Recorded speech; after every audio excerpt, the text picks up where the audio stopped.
we're back with Banks TV. Skylar, say hi. You not gonna say hi? Can I take this? Look. Say hi. Say hi. You want no, come here. Alright guys, so in today's video what we're gonna be doing Skylar's obviously Halloween activities and fall festivities that she's going to be doing in the next 2 days. But I wanted to throw in a little hair tutorial for her because I know some other moms were asking me, you know, what products does she use and just kind of like how I do it. So today we're just going to do a quick look because we're kind of a little bit behind on schedule for where we're supposed to be.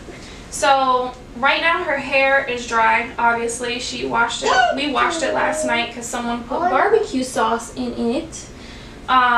So it's just dry hair right now. So what I'm first going to do is get my spray bottle. I always keep, this is just for her. I'm going to spray all around. It's always best to wet curly hair first before you start brushing it. It's just easier on the hair and avoids breakage. That's just not even just with kids, just a general fact. So I'm going to add a little bit more water.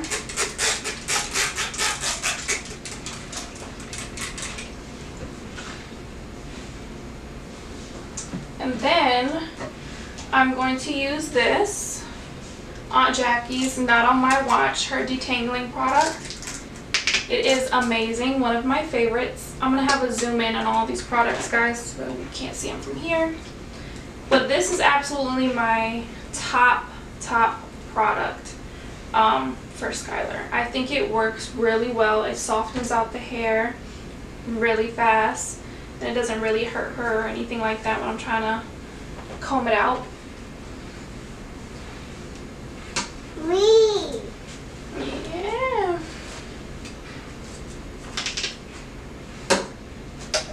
My baby got a lot of hair.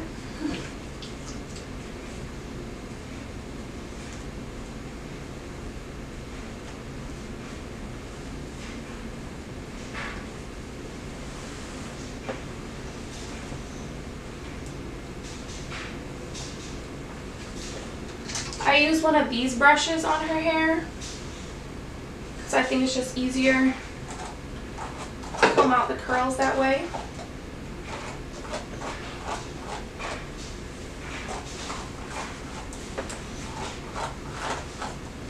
Usually before she goes to bed we braid her hair, but obviously we were being a little lazy because when her hair is already braided it doesn't get as nappy as fast. It's just the easier process, but it's okay.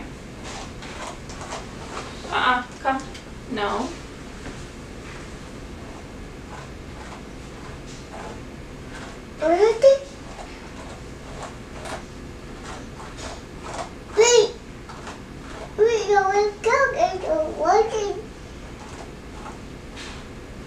So now we're pretty much done combing out her hair. You see how quick and easy that was? It's just going through, literally. She's not crying. She is unfazed.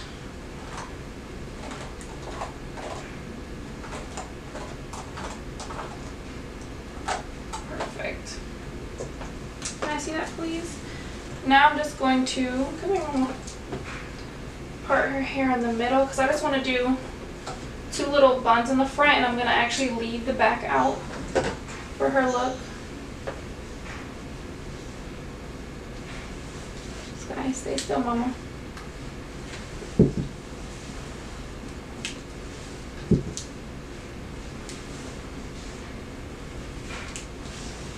With kids, it's like you got to be able to do everything while they're moving because she has to keep herself entertained, or she might start getting a little upset.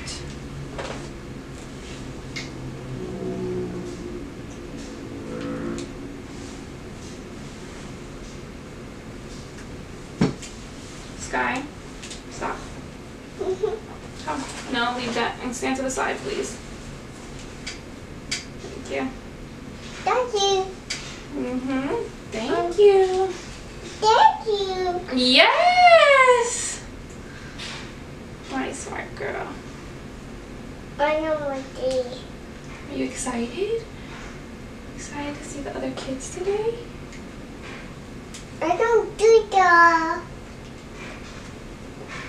There we go.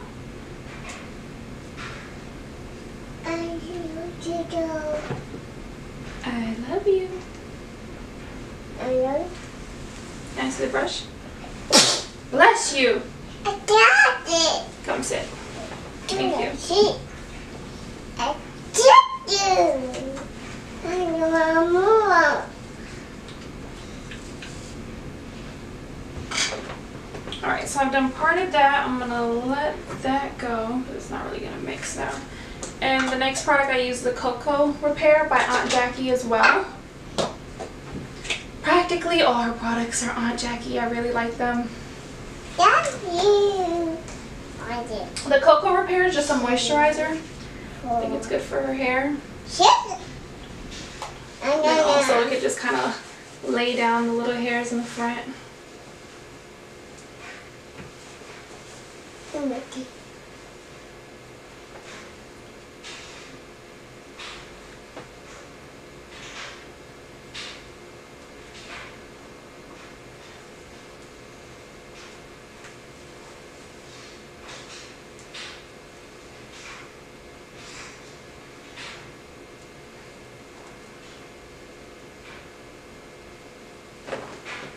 Now we're going to do the other side. Where you put it. Thank you.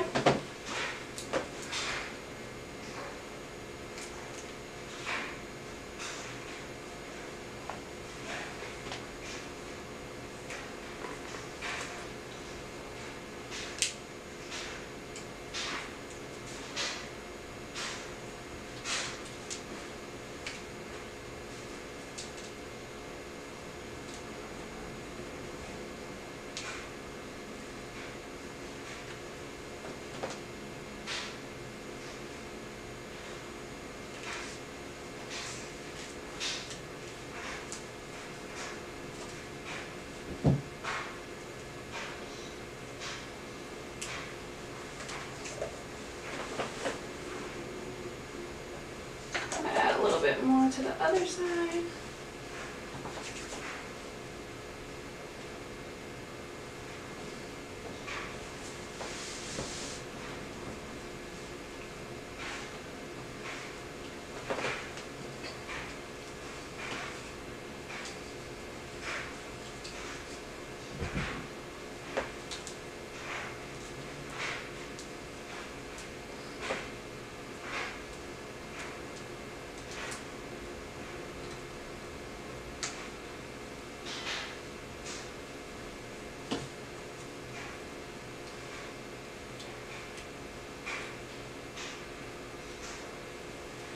Alright, so now we're done with that. We're going to take some of the cocoa here now. Sky? No.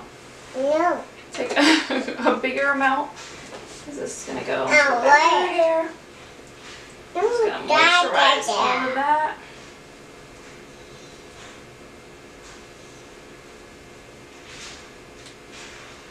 This is nice. Moisturize. Okay. Wait. Mommy's beautiful girl. I got it. Come.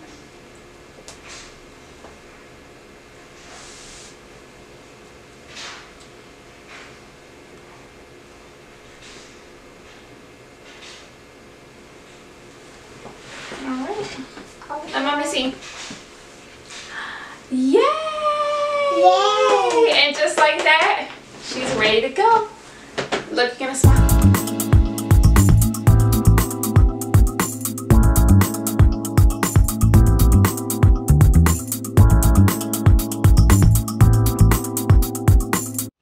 Hey guys, Mama Binks is popping through. I just wanted to add this to the video to answer some questions that you guys had asked me about, you know, my parenting and things like that. Some of the questions that I got, I really had to think about because I really didn't remember. One being, when did I take Skylar off of formula? I believe we took her off. We did. We took her off exactly at the 1 year mark. simply because they're required to be on it. Well, you're supposed to keep your child on it for the year based on what her doctor was saying. But before that year mark, we were already introducing her to some foods just to make sure when we did take her off of it, she was already ready and adjusted to, you know, eat the foods that we typically eat, but more, you know, like safe for her, like mashed potatoes and things like that, more softer foods. But I was actually more eager to get her off of formula simply because I just felt like there was just so much other nutrients that she could be getting from eating the stuff that we eat. So I just waited right into that year mark, and then I took her off and then got her more into like the big kid stuff. When did Sky get her first tooth? Babe, when did she get her first tooth? I feel like it was around 8 or 9 months she started getting her first tooth, but she actually started getting her first teeth in the back. And then after that, she got a couple more in the back, and then the front started coming in. And it was funny because at first we were like, where are her teeth? Where are her teeth? Because, you know, I'm constantly like Googling stuff, asking the doctor. I was like, when are the teeth coming in? And they just started all coming all at once. So that was exciting.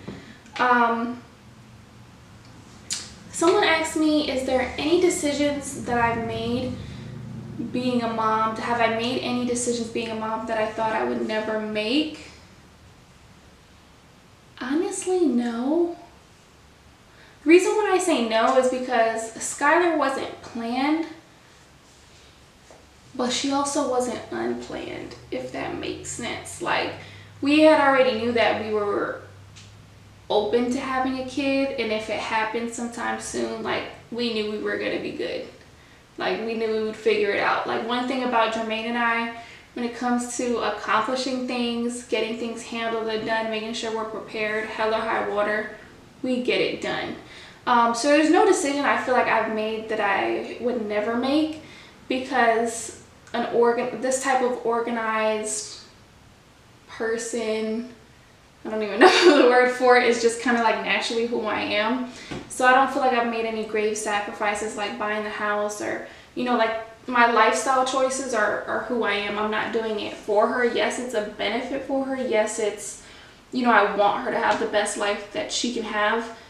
But regardless, these are things I would have aspired to achieve regardless. If anything, the choices that I make, they matter more, and I push for them even harder now, simply because of her. Because yes, I want the best for myself, but she has to have exceptional. So it just fuels me more to be better, do better.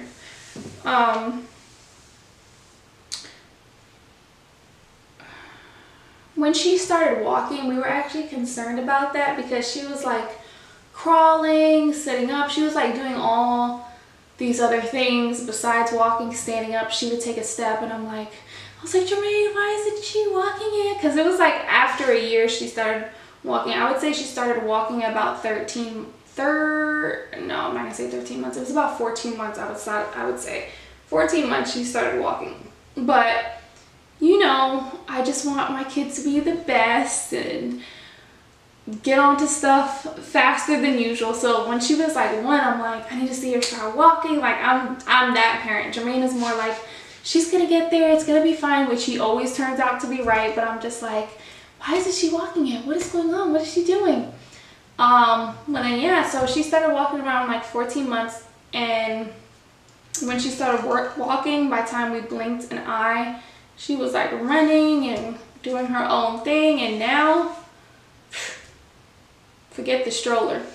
Barely even need that anymore. So it's just crazy. Sometimes as moms, we kind of like overwork ourselves. Like, why isn't our kid doing what other kids are doing at this month and at this age, or whatever the case may be? It really is true. Every kid does stuff at their own pace, and it doesn't mean anything is wrong with your kid versus the next. It's just, like I said, it's just their own pace, because now she's doing everything more. She's actually doing more than I ever thought she could. Just her mannerisms, the way that she talks, how intuitive she is and alert and observant. It's just some of the things I see that she does, and I'm like, wow. I'm like, this girl is gonna be a genius.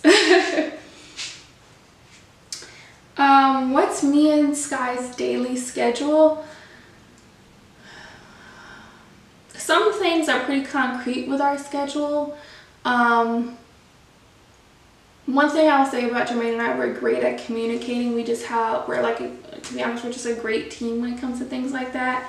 Now that I'm back working, because I actually didn't work for over a year, I stayed home with Skylar because that was just important to me, to be that stay-at-home mom for a little while. But once I got back to working, like especially now with the job that I have now, Jermaine drops her off at my mom's in the morning because daycare freaks me out. So my mom actually watches my daughter. So Jermaine drops her off in the morning. I pick her up after work. So that's like we're splitting the load, so to speak. But yeah, since Jermaine drops her off in the morning, he wakes her up in the morning, brushes her teeth. We get her ready to go because my mom pretty much has everything at her house. Like my mom literally has a room designated for her grandkids. So there's not really like, I don't really have to like pack a bag and do all those things. Like everything's already at my mom, so that takes like a huge load off. So she goes there in the morning. My mom lives about 10 minutes from me. When I get off work, I'm like 15 minutes from my mom. So I grab her, we get back. By the time I get home, me and Jermaine are usually home around the same time, or maybe he comes like 10 minutes after me. And then we usually get started on dinner together. He feeds Skylar because I'm still in school, so that time is usually when I'm like eating and working on some homework or something like that. And then we usually split the duties when it comes to getting her ready for bed and changing diapers. Like if he just changed one, then I change one. Just in general, we just kind of just split the load. Like on weekends, like when we're going out, of course it takes me longer to get ready. So since it takes me longer to get ready, Jermaine will go ahead and put her clothes on. But then when I'm done getting ready, I'm the one that takes care of her hair, puts on the shoes, and does like those final touches, like those final mom touches to make sure the outfit's sitting right, looking right, and you know, all those details. Or sometimes I'll pack the bag, he'll pack the bag for wherever we're going for that time. So we just kind of communicate. There really is no set schedule. We just communicate with the things that we want to do. This ties into another question. This is the final question I'll answer. This ties into another question that someone was asking me, like, how do I balance my personal life and being a mom? Like, I'm still able to like go out and do things, like I'm sure you guys have seen on my social media. It's communication, and it kind of boils into what I'm trying to do with my next episode, which is like a relationship episode between Jermaine and I, but it really boils down to communication and the type of person you date. It's really important to think about who you have a child with. And one thing I always say, I'm sure my friends are going to be like, oh my gosh, Bianca says that all the time when they hear this. It's important. People always say opposites attract. And that's kind of a lie. Yes, opposites do attract, but the foundation of who someone is should always be the same. And I always compare this to a house. The foundations of a home, between these two people, your core values, the things that you believe, religion, I mean, whatever is really important to you, the respect level, the morals, I mean, whatever the root of the character of who a person is, those foundations should match between you two, but the houses should always look different. Meaning at the end of the day, you guys should be different people into different things. And I say that because, for instance, Jermaine is not the type of person that likes to party and be around a bunch of people. That's just not who he is. You know what I mean? He likes to go to the gym, play ball. He has his own set of things that he does for him. And sometimes I have, you know, sometimes I just want to go to the mall. Sometimes I gotta get my nails done. Sometimes I want to go out with my friends, you know, on a Thursday night or a Taco Tuesday, whatever the case may be. There's certain things that I find interesting. So because we have different things, different interests, you know what I mean? I don't have to worry about, oh, my man's trying to go to the club and I'm trying to go to the club. Like, we don't have those problems because he's not really into that, and like back-to-back clubbing or craziness like that, I'm not really into. So that's not an issue for us, you know what I'm saying? Because it boils down to who he is as a person. So it's like when for instance, he has basketball on Tuesday nights. Is it Tuesdays or Wednesdays? I can't remember. Either or, it depends. It's either or. Sometimes it's either or. But when he has his basketball nights, I'm home with Sky. But then let's say I want to go out Thursday night to 7th and Grove or whatever the case may be. He'll watch Sky so I can go out with my friends. It's just that communication. It's just that having that understand that it's important. It's crucial to have time for yourself. So if you have a partner, it's important to understand you guys' needs, because when you totally invest into being a mom or being a parent, whether you're the father or the mother, you're going to lose yourself if you 100%, and I don't mean that you're not supposed to give 100% to your child. Of course you are. But I'm saying in the sense of giving all of yourself to completely to one task, other things will fall short. Other things, including yourself. So it's important to have that communication, whether it be, and I understand some people are single parents. So if you have friends or family members that you're able to sit down and talk with, because even when I was a stay-at-home mom, I would still sit down and talk with my mom and be like, look, Mom, I need one day out of the week to myself, you know? And she would give me that. She would watch my daughter for at least one day out of that week, because as parents or as people, you understand you still need to take care of yourself. So that's something that me and Jermaine talk about a lot. We find the balance, you know what I'm saying? And then even with that, then the weekends or certain days, we say it's family time. You know, we plan events for me, him, and Sky. So it's just having that balance between all of those things and having those conversations. So communication is extremely important, to have that balance between parenting and your personal and the personal things that you want to do. But other than communication, another important thing that I do is, because I'm also in school as well, on top of working, on top of everything else I'm doing, I live by a planner. I always have a planner with me 24/7, and I don't do homework on the weekends. I don't do it. So when it comes to my schoolwork and my homework, I will front load my week as much as possible. Monday, Tuesday, Wednesday, I'm just knocking things out. So it's really about sitting down and delegating what you want to get done on each day, so that by the time the weekend or whatever is an important period of the week for you, maybe sometime during the week is important to you to have no homework or no extra things to do. For me, it's my weekends. So I make sure I plan out a way that I can delegate everything between Monday through Friday. Sometimes Monday through Thursday, because I'm really not even trying to do nothing on Friday either.